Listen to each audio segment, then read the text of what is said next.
Hello दोस्तों, SPV study point पे आप सबका स्वागत है। दोस्तों, आज हम देखने वाले हैं जो 6000 प्लस जीके का प्रश्न का जो सेशन चला रहे हैं, उसमें हम आज देखेंगे 201 से 300 तक, जिसमें प्रमुख रूप से होगा आपको फिजिक्स, केमिस्ट्री और बायो का क्वेश्चन होगा। तो संयुक्त रूप से होगा, मिश्रित क्वेश्चन होगा इसमें। इससे पहले 2 पार्ट लोड है, पार्ट 1 और पार्ट 2, जहाँ तक 200 प्रश्न करा दिया गया है। तो आप लोग को कहना चाहिए, अगर नहीं देखें, मिस कर गए हैं तो देख लीजिएगा, उसके बाद देख लीजिएगा।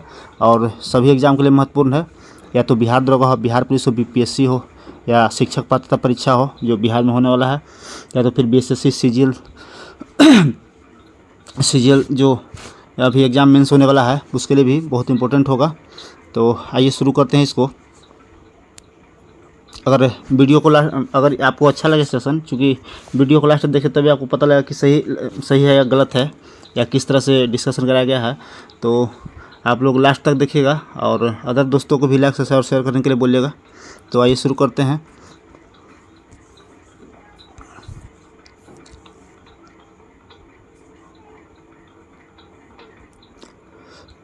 पहला प्रश्न है, 201 नंबर प्रश्न है, रक्त का थक्का बनने में फाइब्रिनोजेन को फाइब्रिन में परिवर्तन में भाग लेने वाला एंजाइम कौन है? एंजाइम का नाम पूछा है।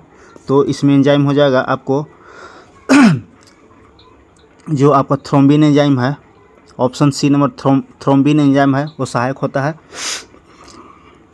नेक्स्ट है कि प्रसार विश्व भारती की संकल्पना किस पे आधारित है? तो आपको डॉपलर प्रभाव पर आधारित है, ऑप्शन नंबर ए सही हो जाएगा। नेक्स्ट है कि 3 मूल रंग कौन कौन है? तो 3 मूल रंग आपका नीला, हरा और लाल होता है। नीला, हरा और लाल, तो नीला, हरा और लाल होता है। यही आपको 3 मूल रंग है जो इसको प्राइमरी कलर कहते हैं या प्राथमिक रंग कहते हैं, और यही 3 रंग को मिलकर सभी रंग बनते हैं। इसमें बात करें लाल रंग की, तो लाल रंग की तरंगदैर्घ्य सबसे अधिक होता है, इसीलिए इसको सिग्नल में यूज किया जाता है और दूर से दिखाई देता है। यही सबसे कम तरंगदैर्घ्य की बात करें तो बैगनी का हो जाएगा, बैगनी का सबसे कम तरंगदैर्घ्य हो जाएगा और लाल का सबसे ज़्यादा हो जाएगा।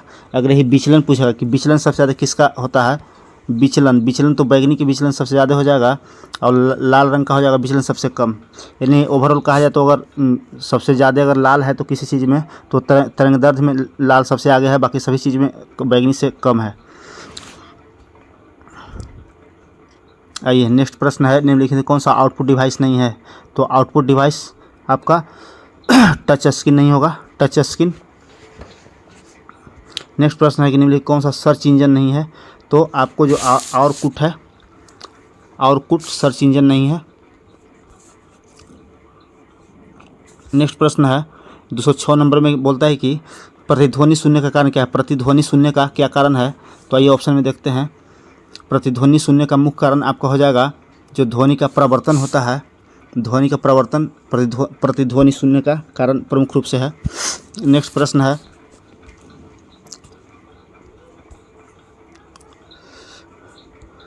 207 नंबर प्रश्न है, एक व्यक्ति को अपनी प्रतिध्वनि सुनने के लिए प्रवर्तक तल से कितनी दूरी खड़ा होना चाहिए? तो 56 फीट, या आप बोल सकते हैं इसको 17 मीटर या 56 फीट खड़ा रह सकता है। नेक्स्ट है कि ग्रीन मफलर क्या है? तो ग्रीन मफलर ध्वनि प्रदूषण को कम करने के लिए सड़क किनारे जो वृक्षारोपण है उसको ग्रीन मफलर के नाम से जानते हैं। नेक्स्ट प्रश्न है कि पृथ्वी की परिधि का परिक्रमण कर रहे एक उपग्रह के अंदर एक सरल लोलक का आवर्तकाल कितना होगा? तो यहाँ अनंत हो जाएगा, अनंत है जो उसके अंदर जो होता है सरल लोलक, उसका आवर्तकाल अनंत हो जाएगा। नेक्स्ट है कि ताप बढ़ने के साथ द्रव की श्यानता, तो द्रव की श्यानता आपको घटती है, श्यानता घटती है, घनत्व बढ़ता है। ताप बढ़ने के साथ द्रव की जो श्यानता होती है घटती है, और आपका क्वथनांक जो डेंसिटी होता है, घनत्व वो बढ़ता है। नेक्स्ट प्रश्न है 211, प्रकाश विकिरणों की प्रकृति कैसी होती है? तो कण और तरंग दोनों प्रकार के होते हैं, कण और तरंग दोनों प्रकार की होती है। अब यहाँ क्वेश्चन आपको पूछा कि कण किसने कहा, तरंग किसने कहा? जो प्रकाश का जो विकिरण की प्रकृति होती है, तो तरंग किसने कहा? तो हाइगेंस का नाम सुने होंगे, हाइगेंस ने तरंग कहा, और कण का मतलब होता है न्यूटन।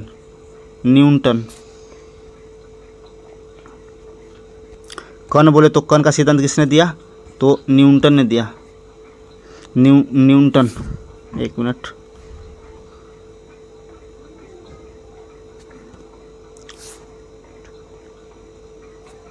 जो न्यूटन थे उन्होंने कण का सिद्धांत दिया। तरंग का सिद्धांत हाइगेंस ने दिया। तो आपको क्वेश्चन पूछता है कि प्रकाश को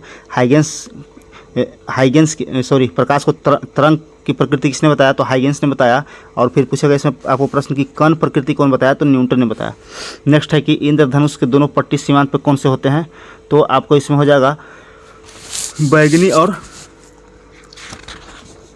आपका बैंगनी और लाल होता है। अभी हमने डिस्कशन किया है इसका कि तरंग दैर्ध्य की बात करें तो लाल का सबसे ज़्यादा होगा और सबसे कम बैंगनी का होगा। अगर विचलन की बात करें तो विचलन बैंगनी में ज़्यादा होगा, लाल में कम होगा। नेक्स्ट प्रश्न है कि पसीने का मुख्य उपयोग किस में होता है, तो मुख्य रूप से शरीर का ताप को नियंत्रित करता है। शरीर के ताप को नियंत्रित करता है पसीना। नेक्स्ट है कि मधुमक्खी की भाषा की पहचान के लिए किसे नोबेल पुरस्कार दिया गया है, तो मधुमक्खी की पहचान के लिए केवी फ्रिक्स को नोबेल पुरस्कार दिया गया था। इन्हें मधुमक्खी जो भाषा उसको पहचान के लिए दिया गया। 215 प्रश्न है कि प्राकृतिक रबड़ किसका बहुलक है, तो प्राकृतिक रबड़ आपको जो आपका जो होता है जो एक क्या उसको कहते हैं आइसोप्रीन होता है, जो प्राकृतिक रबड़ का बहुलक होता है। आइए इसको ऑप्शन में देख लेते हैं। आइसोप्रीन सी नंबर में दिया है आइसोप्रीन। नेक्स्ट प्रश्न है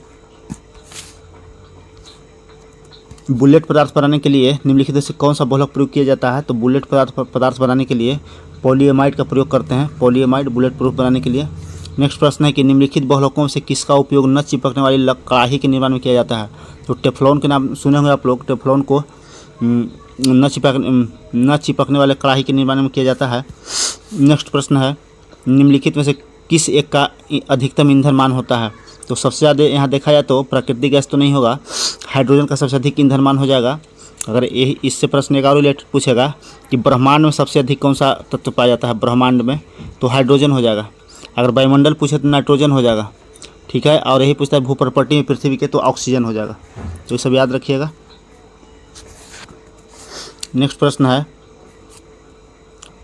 जब ब्रिक कार्य करना बंद करे, किडनी कार्य करना बंद करता है तो कौन सा पदार्थ जमा हो जाता है, तो जो रक्त में नत्रजनित अपशिष्ट पदार्थ होता है उसका जमाव यहाँ हो जाता है किडनी में, तो कार्य करना बंद कर देता है।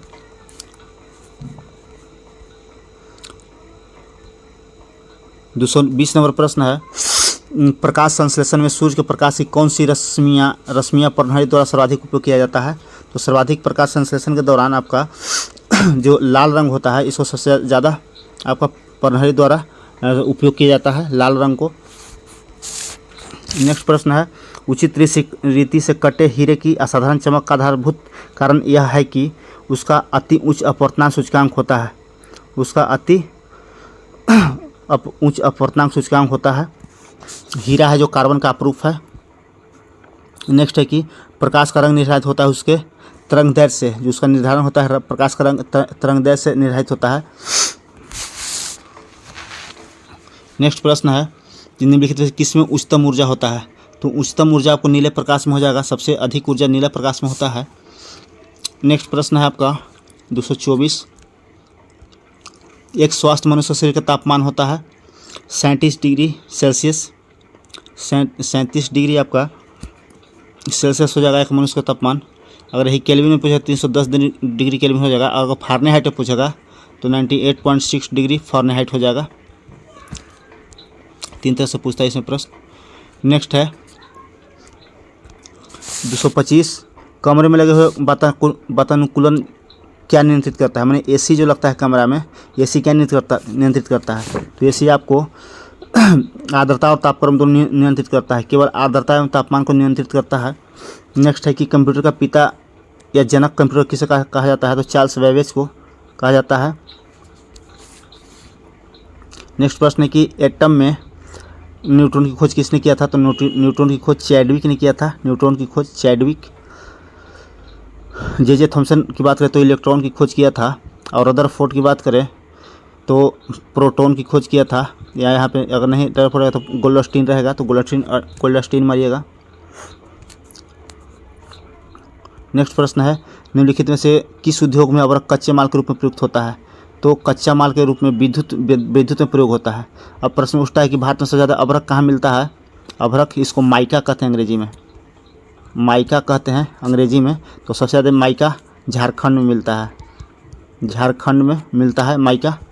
नेक्स्ट प्रश्न है, निम्नलिखित में से कौन सा धातु पित्तल, कांस्य तथा जर्मन सिल्वर इन सभी में उभय घटक रूप में प्रयुक्त होता है, यानी कि विद्यमान रहता है। तो तांबा है जो सभी विद्यमान रहता है, तांबा है आपका सभी विद्यमान रहेगा। तांबा कहाँ मिलता है, तो खेतड़ी राजस्थान में मिलता है। आइए ऑप्शन देखेंगे, तांबा बी नंबर में हो जाएगा, तांबा। नेक्स्ट प्रश्न है आपका 230 नंबर। प्रश्न है कि निम्नलिखित में कौन एक प्राकृतिक बहुलक नहीं है। तो प्राकृतिक बहुलक आपका जो नायलॉन है वो प्राकृतिक बहुलक नहीं होगा, नायलॉन कृत्रिम है। बाकी है ऊन है, रेशम है, चमड़ा है, सब प्राकृतिक है। नीलगाय किस कुल में आता है, नीलगाय, तो नीलगाय आपको हिरन के कुल में आता है, हिरन कुल से संबंधित है नीलगाय।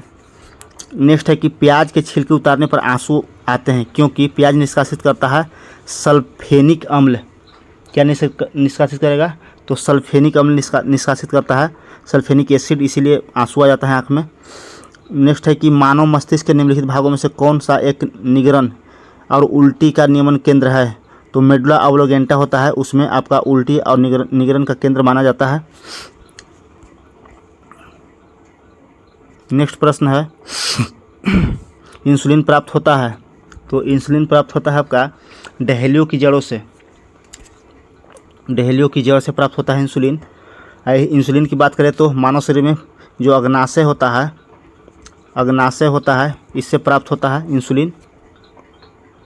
अग्नाशय में स्थित जो बीटा सेल है, बीटा सेल से इंसुलिन स्रावित होता है। अगर इंसुलिन कम स्रावित होगा तो आपका डायबिटीज़ हो जाता है, जिसको चीनिया रोग कहते हैं, डायबिटीज़ हो जाएगा। अगर अधिक हो जाएगा स्रावित तो आपको हाइपोग्लाइसीमिया नामक बीमारी हो जाता है। तो इतना याद रखिएगा बेसिक तौर पे। नेक्स्ट प्रश्न है कि मानव शरीर में सबसे छोटी अंतःस्रावी ग्रंथि कौन है। तो सबसे छोटी अंतःस्रावी ग्रंथि आपका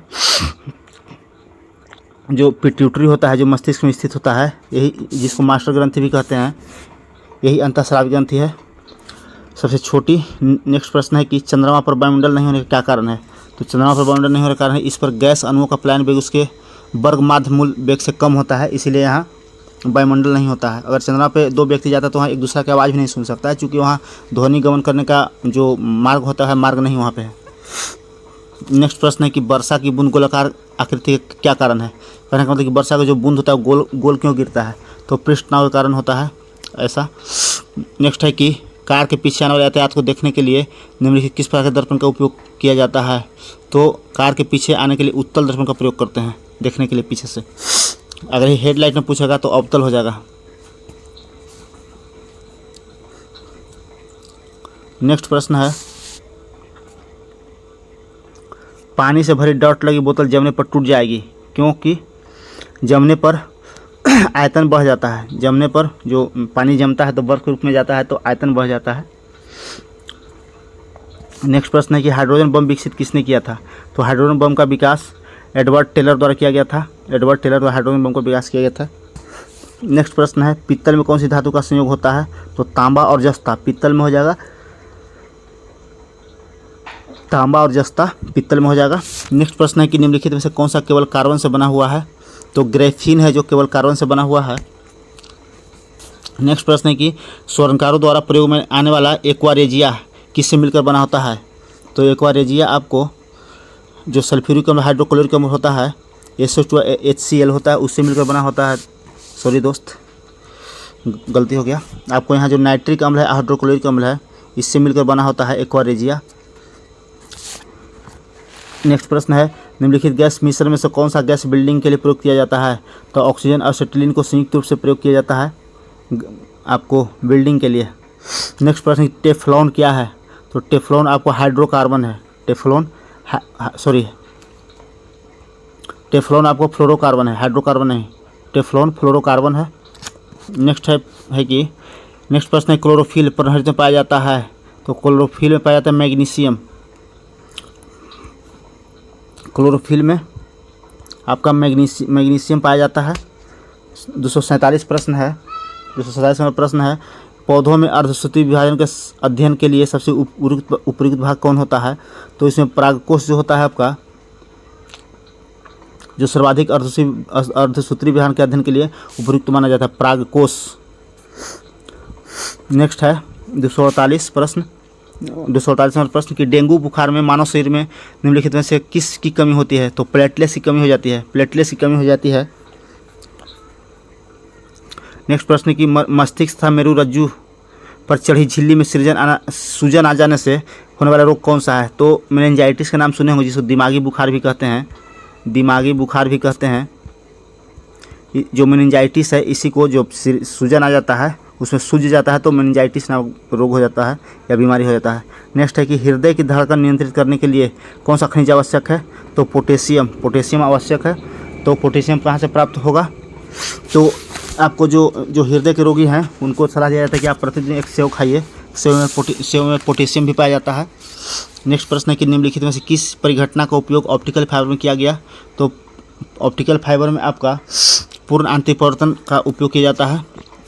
ध्रुवन एक यहाँ दिया है, देखिएगा, ये तो पूर्ण आंतरिक परिवर्तन। ध्रुवन जो है सिर्फ प्रकाश में होता है, प्रकाश में होता है, न कि ध्वनि में होगा। ठीक है, तो यहाँ से प्रश्न पूछता है कि ध्रुवन किस में होता है? तो प्रकाश को तो अनुप्रस्थ कहते हैं, ध्वनि को अनुदैर्ध्य कहते हैं। तो अनुदैर्ध्य अनुप्रस्थ वहाँ दे देगा कि किस में होता है, तो अनुप्रस्थ में होगा, अनुदैर्ध्य में नहीं होगा, क्योंकि नेक्स्ट प्रश्न है रमन प्रभाव का प्रकाश उन किरणों से संबंध है जो आर पार कर जाता है सभी अपारदर्शी वस्तुओं को। तो आइए देखते हैं, सभी पारदर्शी माध्यम को आर पार हो जाती है। नेक्स्ट प्रश्न है कि डायनमो एक युक्ति है जो परिवर्तित करती है, डायनमो यांत्रिक को विद्युत में परिवर्तित करती है। नेक्स्ट प्रश्न है निम्नलिखित में से किसने रेजर का आविष्कार किया था? तो थियोडोर मेनन द्वारा रेजर का आविष्कार किया गया था। नेक्स्ट प्रश्न है कि निम्नलिखित में से किसने नैनो टेक्नोलॉजी शब्द का प्रयोग किया और कब किया? तो नोरियो टानीगुची ने 1974 में नैनो टेक्नोलॉजी शब्द का प्रयोग किया था। नेक्स्ट प्रश्न है नाइट्रोजन मुक्ति से क्या होता है?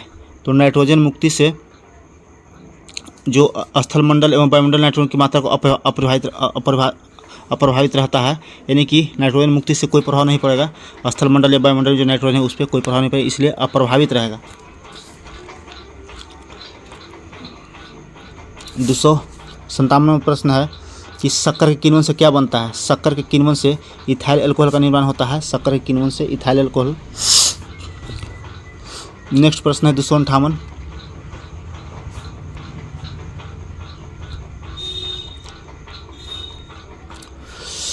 लौंग पौधे के निम्नलिखित किस भाग से प्राप्त होता है? तो शुष्क पुष्पकली से प्राप्त होता है, शुष्क पुष्पकली से लौंग प्राप्त होता है। भू स्थिर उपग्रह का क्रांति काल या परिभ्रमण काल समय कितना होता है? तो आपका जो होता है 24 घंटे का होता है इसका परिभ्रमण काल। नेक्स्ट प्रश्न है वायुमंडल पृथ्वी से क्यों जुड़ा रहता है? तो जो इसका जो आपका गुरुत्वाकर्षण है, पृथ्वी गुरुत्वाकर्षण के कारण वायुमंडल पृथ्वी से जुड़ा रहता है, गुरुत्व के कारण वायुमंडल पृथ्वी से जुड़ा रहता है। नेक्स्ट प्रश्न है अंतरिक्ष यात्री द्वारा अंतरिक्ष यान से बाहर कोई वस्तु गिराया जाता है तो वो क्या करेगा? तो अंतरिक्ष यान की गति का अनुसरण करता रहेगा अंतरिक्ष में ही, ठीक है, नीचे वो नहीं आएगा। नेक्स्ट प्रश्न है 262,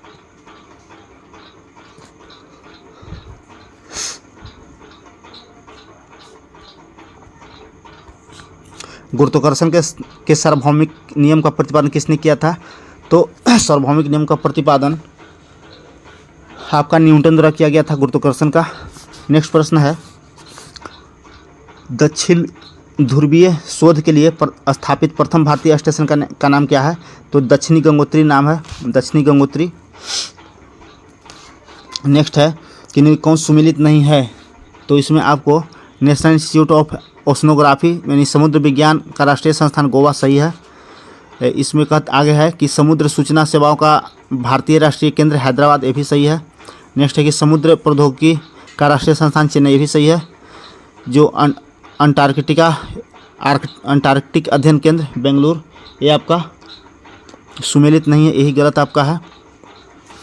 नेक्स्ट है, निम्नलिखित में से किसने न्यूटन से पूर्व बता दिया था कि सही वस्तु पृथ्वी को आकर्षित होती है? तो जो एक आपको गुप्त काल में देखने को मिलेंगे, गुप्त काल में जो आपको चंद्रगुप्त मौर्य के दरबार में रहते थे, उनका नाम था बरहागुप्त नाम था। इन्होंने सबसे पहले बता दिया था न्यूटन से पहले ही कि पृथ्वी की ओर सभी वस्तुएं जो आकर्षित होती है गुरुत्वाकर्षण के कारण।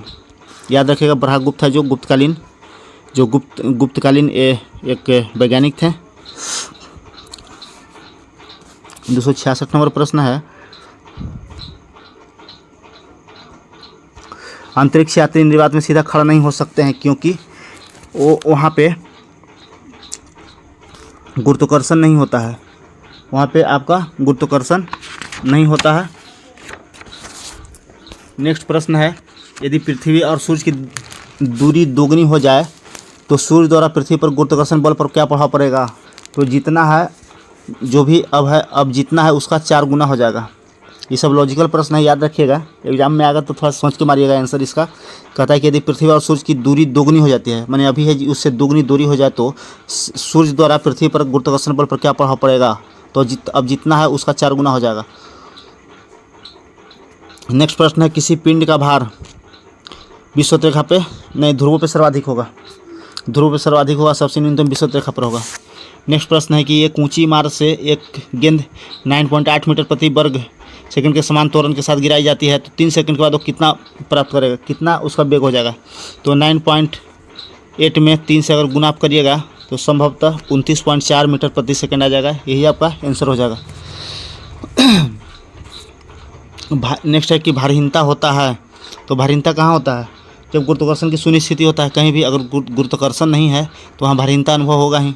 गुरुत्वाकर्षण की शून्य स्थिति, जैसे पृथ्वी से अगर चंद्रमा पर कोई वस्तु के लिए लिया जाता है तो यहाँ हमारे कि 60 kg का है, तो वहाँ इसको 60 में 1/6 से गुना करिएगा तो वहाँ 10 kg ही बच पाता है। इसलिए गुरुत्वाकर्षण वहाँ कम है, इसलिए वहाँ कम वजन हो जाता है और द्रव्यमान वही रह जाएगा, सिर्फ भार कम जाएगा।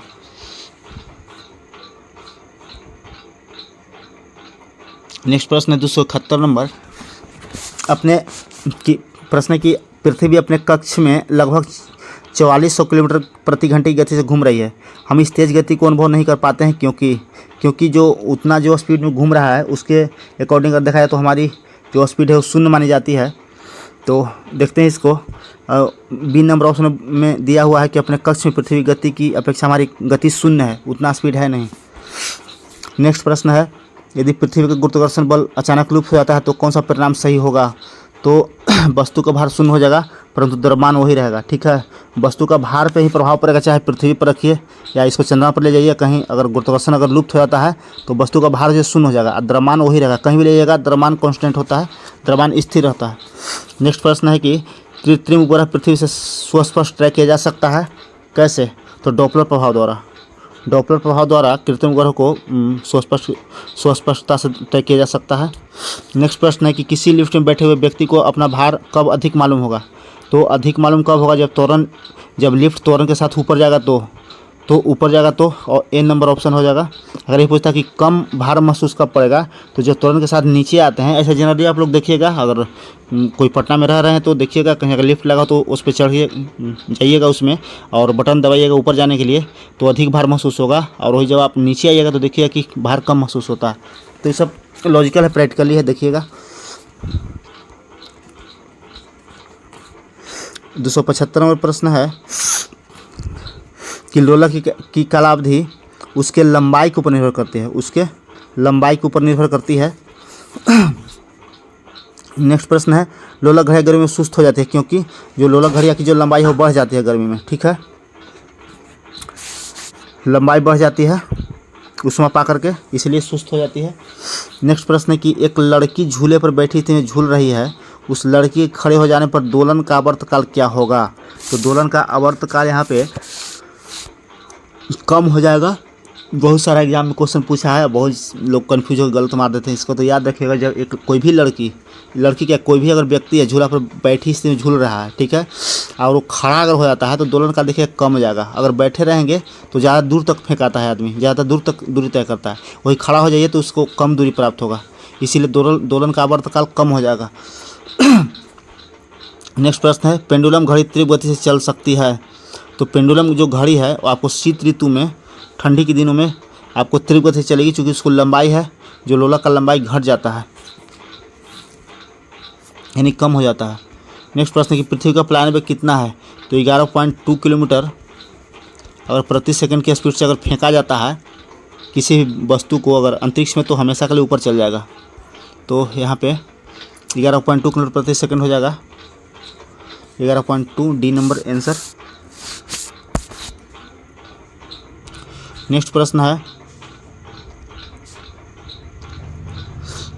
100 वाट का बिजली का बल्ब यदि 10 घंटे चले तो बिजली खपत कितना होगा? तो इस प्रकार का अगर प्रश्न मिलता है आपको तो गुना कर लीजिए, ठीक है। 100 वाट है गुने 100 वाट का बिजली का बल्ब यदि 10 घंटा चलता है तो एक को बॉल रहेगा, एक को रहेगा, इसको 1000 से गुना कर दीजिए, भागा दे दीजिए, तो 1 2 3 1 2 3 यानी कि 1 इकाई, यानी कि 1 यूनिट खर्च होगा, 1 इकाई खर्च होगा। नेक्स्ट प्रश्न है कि 1 किलोवाट घंटा मान होता है किसका? तो 3.6 इंटू 10⁻6 जूल 1 किलोवाट घंटा का मान होता है। नेक्स्ट प्रश्न है एक सुरंग में 100 वाट का क्षमता वाले 5 बल्ब लगातार 20 घंटे जलाए जाते हैं तो संपूर्ण विद्युत खपत कितना होगा? तो इसको भी उसी तरह से गुना कर लीजिए, 100 गुने 5 गुने 20, 1 मिनट इधर कर लेते हैं इसको।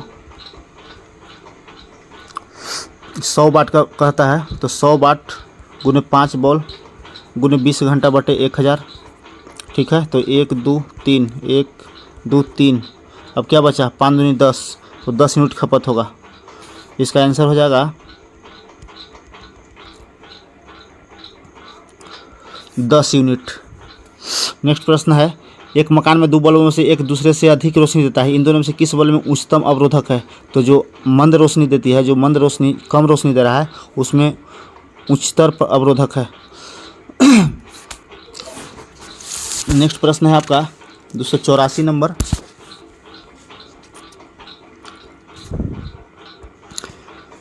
कि जब वैद्युतिक ऊर्जा गति में परिवर्तन होता है तब ऊष्मा की कोई हानि नहीं होगी। अगर जो विद्युत ऊर्जा है वो गति में परिवर्तन होगा तो ऊष्मा की कोई हानि नहीं होगी। नेक्स्ट प्रश्न है विद्युत ऊर्जा को यांत्रिक ऊर्जा में बदलने वाली युक्ति कौन है? तो विद्युत को यांत्रिक में कौन बदल सकता है? तो विद्युत मोटर है जो विद्युत को यांत्रिक में बदलता है, डायनमो यांत्रिक को विद्युत में बदलता है, ठीक है।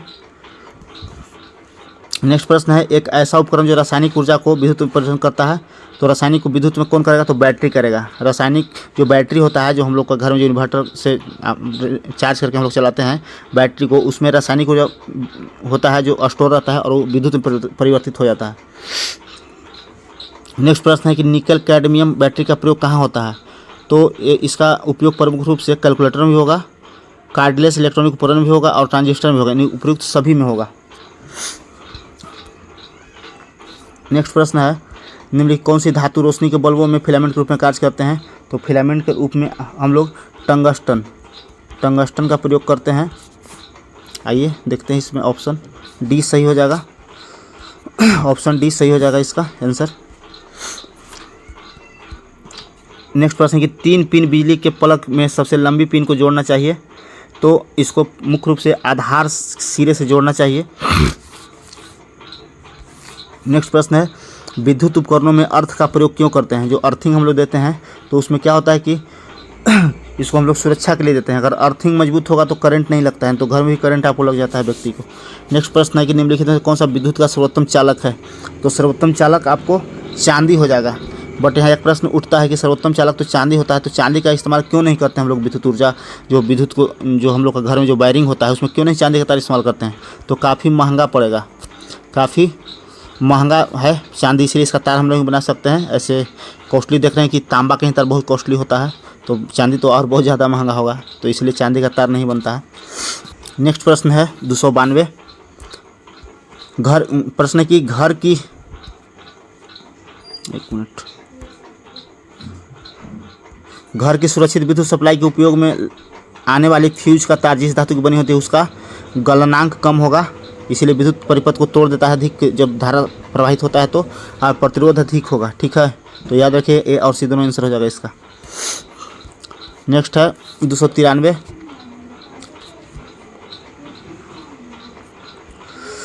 हैलोजन लैंप का तंतु किस में कौन सा मिश्र धातु होता है? तो इसमें मुख्य रूप से आपका मिल जाएगा। टंगस्टन भी होगा और टंगस्टन ब्रोमीन नहीं, टंगस्टन के साथ सोडियम होगा हैलोजन लैंप में। ठीक है। नेक्स्ट प्रश्न है कि घरेलू विद्युत तार स्थापना मूलतः किस श्रेणी में होता है? तो इसको प्रमुख रूप से समानांतर श्रेणी में, घर में जो विद्युत जो आपको वायरिंग होता है उसको समानांतर श्रेणी में हम लोग प्रतिस्थापित करते हैं। नेक्स्ट प्रश्न है समांतर ट्यूबलाइट में कौन सी गैस होती है? ट्यूबलाइट में तो आर्गन के साथ मरकरी वेपर भी होता है, यानी कि आर्गन के साथ मरकरी वेपर भी होता है। नेक्स्ट प्रश्न 296 फ्लोरेसेंट ट्यूब में प्रतिदीप्ति बल्ब में कौन सी गैस भरी जाती है? तो यहाँ पे मरकरी और नियोन भरी जाती है। ये सब इंपॉर्टेंट प्रश्न है आपको बिहार पुलिस और बिहार दरोगा और बीपीएससी के लिए, इसलिए ध्यान में रखिएगा। और ये सब इजी क्वेश्चन माना जाता है, मगर एग्जाम में आता है तो आदमी को समझ में नहीं आता है और गलती कर देते हैं लोग। नियोन अधिकतर लोग मारते हैं, नियोन नहीं होगा, मरकरी और नियोन होगा साथ में। नेक्स्ट प्रश्न है कि श्वेत प्रकाश को नली में कैसे पैदा करते हैं? तो तंतु को गर्म करके पैदा करते हैं श्वेत प्रकाश को। चलिए 298 है 298 नंबर प्रश्न कि